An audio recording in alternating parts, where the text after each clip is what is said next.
How to do crypto arbitrage on Kucoin. Hello, in today's video I'll show you how to perform crypto arbitrage on Kucoin. Arbitrage involves buying and selling cryptocurrencies to take advantage of price differences across markets. Let's get into it. Start by logging into your Kucoin account or the website or the app. Make sure you have completed any required Know Your Customer verification to fully access trading features.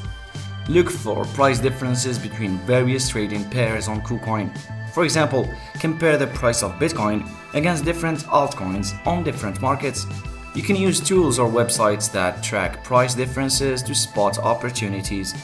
Once you identify a good arbitrage opportunity, buy the cryptocurrency at a lower price on one pair or market and sell it at a higher price on another. Navigate to the trade section. Place your buy order, then quickly place your sell order. Arbitrage opportunities can be fleeting, so keeping an eye on price movements and acting quickly ensures your account for transaction fees, which can impact your profits. So monitor your trades and adjust your strategy as needed. And that's it, you are now ready to start crypto arbitrage on Kucoin. For more tips and tricks on trading, check the video description.